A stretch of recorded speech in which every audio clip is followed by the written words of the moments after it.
Number game की कमी से वैसे ही जूझ रही है सरकार और अब ऐसे में 2 सीट पर और पूरी तरह से जंग जारी है। वल्लभ नगर या धरियावाद, इन दोनों सीटों में से क्या कुछ रहेगा सरकार के हाथ, क्या कुछ लगेगा बीजेपी के हाथ, या फिर ये बाजी निर्दलीय और दूसरी पार्टी ही ले जाएंगे। इस पर पूरी बातचीत करने के लिए मेरे साथ आज हैं राजस्थान की राजनीति के चाणक्य चंद्रराज सिंघवी जी। सर, वल्लभ नगर और धरियावाद सीट का क्या होना है, अभी तक की स्थिति देखकर आपको क्या लग रहा है? धरियावाद और वल्लभ नगर दोनों में कांग्रेस टक्कर में है, इसमें दो राय नहीं है। एक सीट पहले भाजपा के पास थी, एक कांग्रेस के पास थी। जहाँ तक धरियावाद सीट है, इसके बारे में ज़्यादा चर्चा की जरूरत नहीं है, क्योंकि दोनों पार्टियों ने अपने अपने कार्यकर्ता को टिकट दिया है।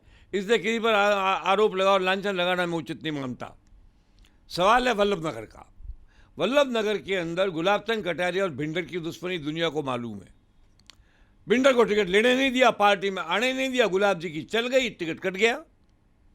वहाँ जब टिकट दिया गया तो कोई हिम्मत सिंह नाम के आदमी को दिया है। इस नाम का आदमी को तो उदयपुर के अंदर ढूंढने के लिए उदयपुर का नक्शा देखना पड़ेगा।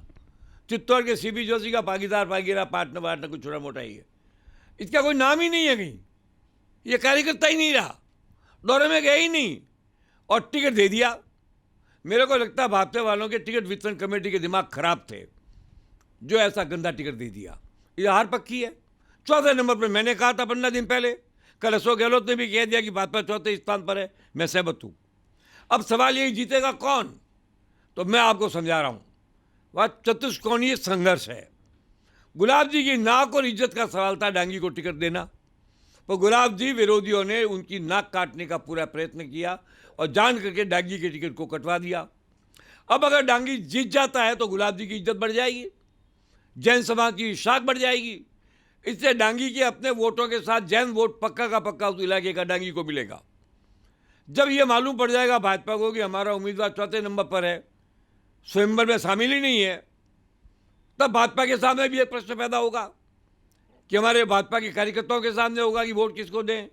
तो भाजपा में हिम्मत सिंह के वोटों के दो टुकड़े होंगे, जो क्षत्रिय वोट तो भिंडर के पास चला जाएगा और कार्यकर्ताओं का वोट डांगी के पास चला जाएगा। ऐसा होने पर त्रिकोणीय संघर्ष रह जाएगा, डांगी, भिंडर और कांग्रेस की सत्तावत, प्रीति सत्तावत। अब इनमें लगता मुझे ऐसा है कि अंत में होते होते होते प्रीति सत्तावत की जो पहले दिन पोजीशन थी वो घटती जा रही है, डे बाय डे घट रही है। और भिंडर की पोजीशन स्थिति है, डांगी की पोजीशन बढ़ रही है। इसलिए मेरे को ऐसा लगता है कि अगर भाजपा कार्यकर्ताओं ने कार्यकर्ता को सम्मान देने की दृष्टि से हिम्मत सिंह को भूलकर डांगी की मदद की तो हनुमान बेनीवाल की पार्टी की जीत तय है। डांगी बहुत बड़े टकराव में आ चुका है। फिर डांगी के साथ में हनुमान बेनीवाल के लोग भी हैं, कार्यकर्ता भी हैं। रालोपा का अपना एक नाम है, हनुमान का एक स्टाइल है, उसके बोलने का तरीका है, उसका अंदाज है। इसलिए हनुमान के आदमी को मैं नज़रअंदाज नहीं कर सकता। अब मुझसे पूछा जाए होना क्या चाहिए, होना तो यही चाहिए, जो कार्यकर्ता नहीं है उसको हारना चाहिए, कार्यकर्ता की इज्जत रहनी चाहिए, गुलाब जी की प्रतिष्ठा रहनी चाहिए, जैन समाज का आह्वान रहना चाहिए। गुलाब जी की इज्जत तभी होगी जब डांगी जीतेगा अथवा डांगी दूसरे नंबर पर आएगा। तो डांगी अब कम से कम दूसरे नंबर पर आएगा तो भिंडर विरोधी, जो गुलाब जी विरोधी भिंडर तीसरे पर चला जाएगा, भाजपा चौथे पर जाएगा। ये एक बड़ा अजीबोगरीब गणित हुआ है वल्लभ नगर में, इसमें ज़्यादा सोचने की जरूरत नहीं है। ये पहली बार नहीं है जब रणधीर सिंह भिंडर को भाजपा ने टिकट नहीं दिया, इससे पहले भी भाजपा ने टिकट नहीं दिया था और भिंडर जीते भी थे। तो ऐसे में क्या आपको लगता है कि ये इलेक्शन वल्लभ नगर के अंदर कांग्रेस वर्सेस बीजेपी नहीं बल्कि भिंडर वर्सेस डांगी हो चुका है? करीब करीब।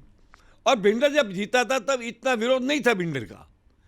बाद में भिंडर ने गुलाब जी के खिलाफ में मूवमेंट किया, संस्थाएं बनाई, इनके खिलाफ महाराणा प्रताप के आरोप को 4 गुना बड़ा करके किया। तो भिंडर जी ने किया काम, गुलाब जी का क्या दोष है इसके अंदर? लेकिन वहाँ के गुलाब जी ने तो एक कार्यकर्ता की मदद करने का आह्वान किया। डांगी से बड़ा कोई कार्यकर्ता उस क्षेत्र है तो लाइए, आप बताइए मेरे को। लेकिन एक्स रॉयल्स होने का फायदा या नहीं, ऐसा कोई फायदा वायदा कुछ नहीं होता है। ले जाएगा रॉयल तो कम्युनिटी के वोट ले जाएगा, थोड़ा बहुत और वोट ले आएगा।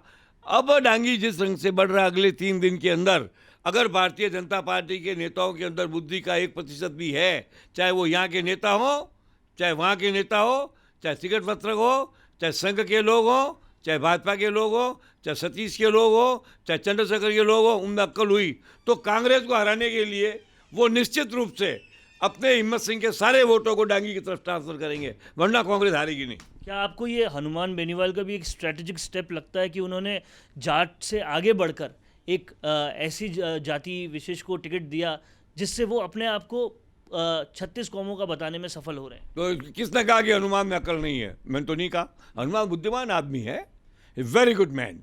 मैं पहले भी आपके इसी चैनल पर बोल चुका हूँ।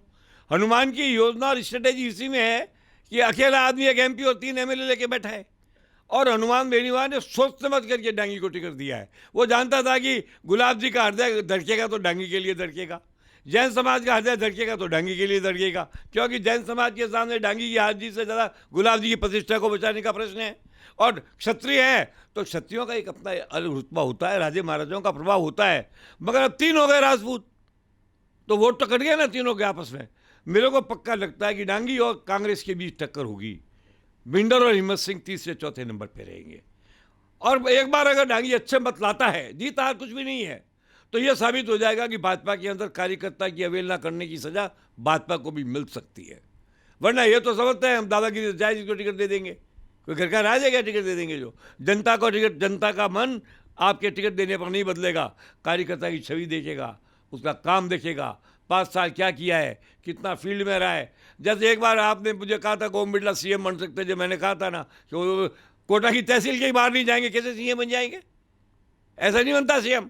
इसी प्रकार में आपसे क्या, अभी जब पूनिया का कल का प्रोग्राम था तो पूनिया ने ताकत शो की है। ऐसे कार्यकर्ता में रहेगा तो लोग पॉपुलर हो जाएगा। अल्टीमेटली कार्यकर्ता की भावना की जीत होती है। नेताओं के नियुक्ति से नॉमिनेशन होता है, जीत तो कार्यकर्ताओं की भावना की ही होती है। तो ये हैं चंद्रराज सिंघवी, जिन्होंने साफ तौर पर कहा कि अब कहीं ना कहीं वल्लभ नगर में यहाँ जो कंपटीशन है वो डांगी वर्सेस भिंडर भी हो चुका है, और यहाँ पर जो भाजपा का कैंडिडेट है वो पूरी तरह से 4थे नंबर पर दिखाई दे रहा है। कैमरामैन राजकुमार के साथ वरुण बंसाली, राजस्थान संवाद के लिए। अपने इंटरव्यू के जरिए लोगों को अपने और अपने काम के बारे में बताने से बेहतर और कोई तरीका नहीं हो सकता। और वो इंटरव्यू अगर ऐसे चैनल पर हो जिसमें प्रदेश के 2,70,000 से भी ज्यादा लोग सब्सक्राइबर्स हो, तो आपकी आवाज को बुलंद होने से कोई नहीं रोक सकता। इसी के साथ उसी इंटरव्यू को हम लाखों की रीच और 3 लाख से भी ज्यादा फॉलोअर्स वाले राजस्थान संवाद के फेसबुक पेज पर भी प्रसारित करेंगे। इसके अलावा फेसबुक के कई ग्रुप्स के जरिए वो इंटरव्यू लगभग 50 लाख लोगों तक जाएगा। प्रोफेशनल न्यूज रूम और प्रोफेशनल एंकर के साथ state of the art studio में लिया जाएगा आपका इंटरव्यू। और जैसा कि आप सभी जानते हैं कि सैटेलाइट चैनल्स को टीवी पर देखना अब लोगों ने लगभग बंद कर दिया है, और उन्हें भी YouTube या Facebook पर ही देखा जा रहा है। तो इससे बेहतर क्यों ना आपका प्रचार एक डिजिटल चैनल पर ही हो, जहां पर आप ज्यादा से ज्यादा लोगों तक भी पहुंच पाए, और जो सिर्फ आपके बारे में बात करे, किसी और मुद्दे के बारे में नहीं। तो राजनीतिक रूप से आपको छाना हो या फिर अपने बिजनेस को बढ़ाना हो, करवाइए अपना इंटरव्यू और पहुंचाइए अपना नाम लाखों करोड़ों लोगों तक।